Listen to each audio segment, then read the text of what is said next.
Hi everybody. Welcome to my YouTube site, Perfect Food Joy. Today I'm going to show you how to make the softest, most tender, and longest lasting rolls you can ever make at home. I'm going to show you a technique that I learned about at the King Arthur Baking website. The secret to these wonderful rolls is to cook a small amount of the flour with water and milk before you make the rest of the dough. When it's cooked, the water, flour, and milk combine to make a very thick, pasty, roux-like substance. This gooey stuff holds the moisture in the recipe, so the bread or rolls that you make are light, airy, and soft, and practically foolproof. Another really important advantage to this method is that the bread actually lasts longer before turning green with mold. This is really true.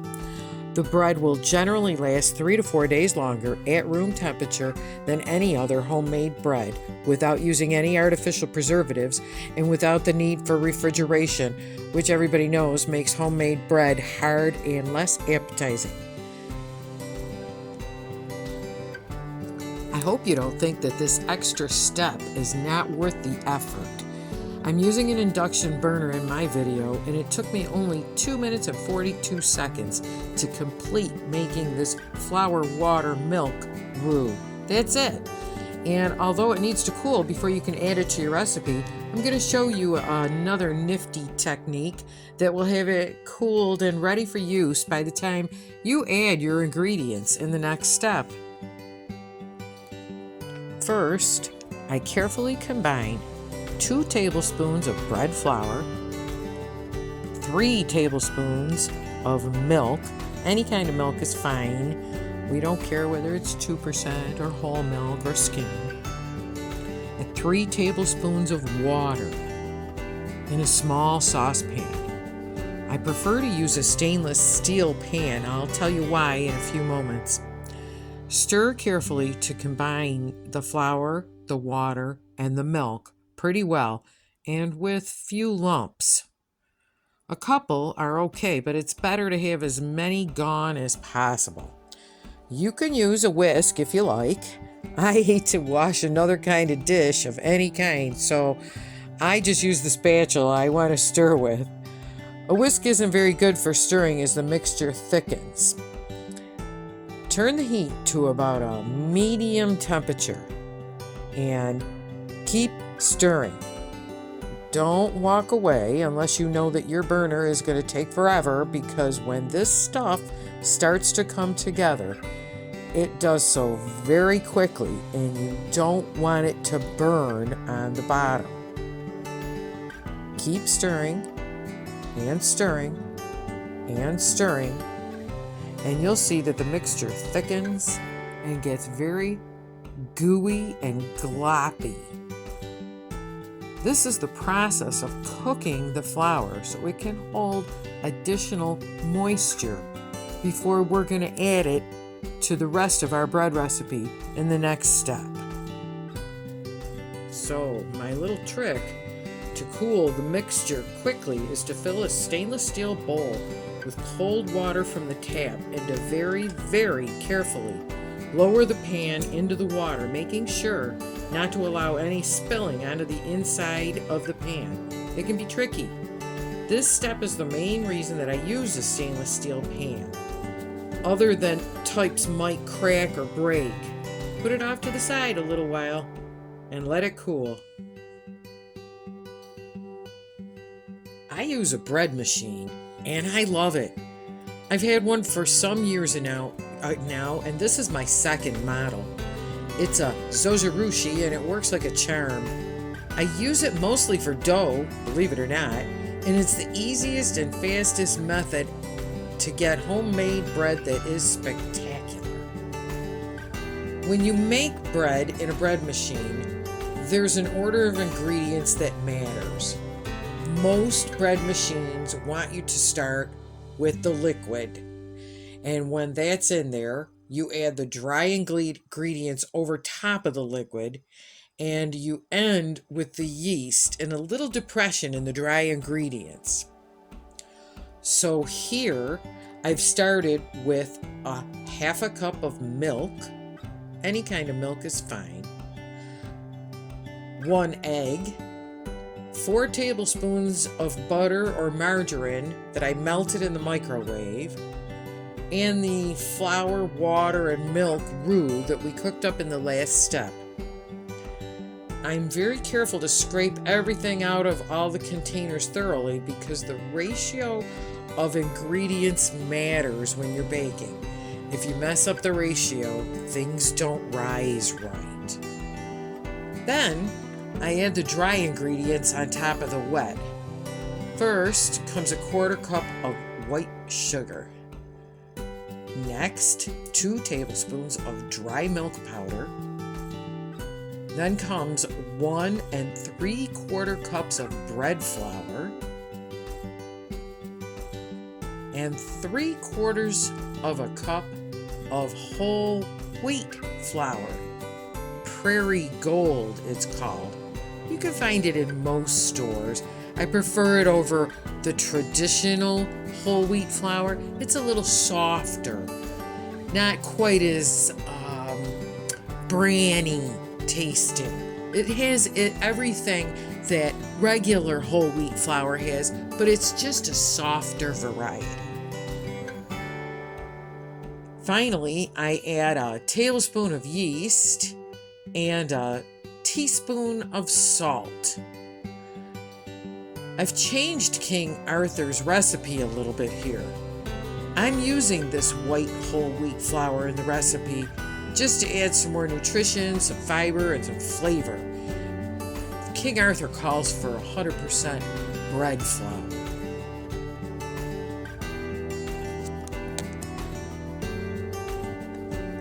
I set the bread machine to the dough setting on my Zojirushi, and on it, it can be either 1 hour and 50 minutes or a 45-minute quick dough. I don't really recommend one over the other.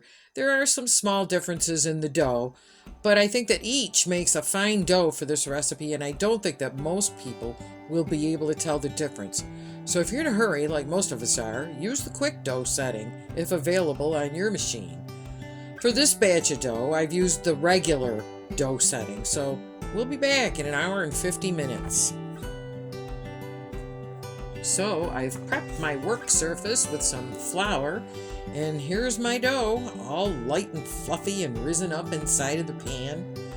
Great advantage to using a bread machine, you don't need to worry about how long it's going to take to rise or if it's going to rise properly, or because it's too cool in your kitchen.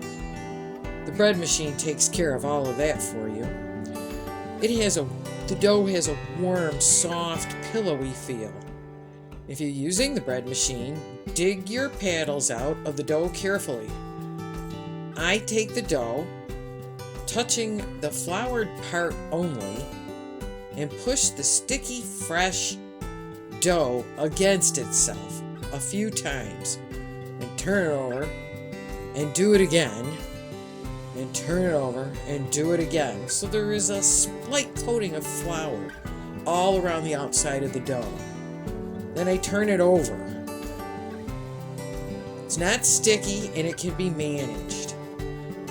Using a bench knife, I cut the dough into 10 pieces that each weigh between 2.7 to 2.9 ounces. King Arthur's recipe calls for 8 pieces, which comes to 3.4 ounces per piece about. King Arthur's recipe uses a 13 by 9 baking pan. I'm going to use a slightly larger pan and make 10 rolls instead of 8 because we love the bread, but we don't need all the carbohydrates, so I'm just going to make a slightly smaller roll.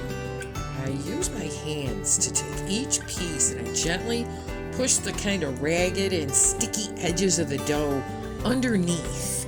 So all you can see is the nicely rounded top, lightly dusted with a bit of flour. The light flour dusting allows you to shape without the dough sticking to your fingers or the work surface, and it also adds just a bit more flour to the recipe. Don't worry about how much flour. I know I always did until I got used to doing this, but use as little as is possible so it doesn't stick. I probably put about a 1/4 cup onto the surface before I started this, and I'll have some left when I'm done. I won't use it all. I make them into a fairly flat disc of dough so they're a good size for sandwiches.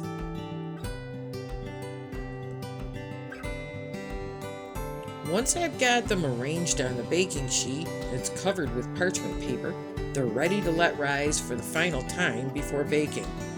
King Arthur's recipe calls for a lightly greased pan, and when I'm using a 13 by 9 pan, I use a shot of spray oil. It works very well. I'm using parchment paper here for easier cleanup. Did you know that you can use parchment paper over and over again, almost until it falls apart? I'm covering the rolls for rising with a thin cheesecloth type of towel that I've wet and wrung out of water. They'll sit now at 72 degrees in the house for about 40 minutes until they're almost double in size. Okay, we're going to remove the towel. And since it was moist, it does not stick to the top of the rolls and it doesn't leave an imprint. It leaves them free to be able to rise fully. And as you can see here, see how nicely they rose? They get that nice yeasty smell right now. The next step of the recipe is to brush the tops of the rolls completely with milk. This is the 4th time that we've used milk in the recipe. The first time was in the roux. The second time was the dried powdered milk. The third time was the liquid milk that we added. The 4th time now is brushing the tops with milk to give them a really beautiful color when they come out of the oven. You won't believe it. We're going to bake them in a preheated oven at 350 degrees for about 20 minutes. At the 20-minute mark, check that they aren't burning and turn the pan in the oven. Bake for another about 5 minutes. The total baking time is 25 minutes, but I like to check and turn the rolls in the oven. I tell myself that they brown more evenly when I do it that way. I don't know. So, here's the rolls out of the oven, looking great. Don't they look wonderful? Believe me, it smells like a bakery. It's wonderful. We're really enjoying it. So how much time do you think that these rolls took? In terms of actual preparation, not much. But you must be prepared to do these bits of work over the course of about 3 or 4 hours, from start to finish. Look at those rolls. Look at the color of them. To make the flour, milk, water roux took about 3 minutes. And a couple of minutes of prep and cooling, so say 5 minutes. I'm going to cut this roll open now. You're going to be able to see how you can tell it's not 100% white flour. It's got some texture in it. I'm going to butter this bread, and I'm going to really enjoy it. But my butter was not softened before I use it, and it's not going to spread nicely, no matter how warm this bread still is. Believe me, it's still delicious and was worth every minute. Adding all the ingredients to the machine took about 10 or 15 minutes in total, including getting the stuff out of the cupboard and the refrigerator and measuring it all out. Cutting the dough into the rolls took about 10 minutes, and brushing the tops with milk took about 2 minutes.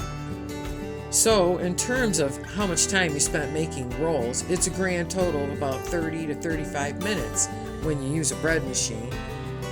Although you've got to be here for each step, it takes a few hours, and the end result is so worthwhile. You will not only enjoy eating and serving these fantastic rolls, you will also feel so accomplished because you can make something fabulous yourself. Have a great day, everyone. Check for the recipe below.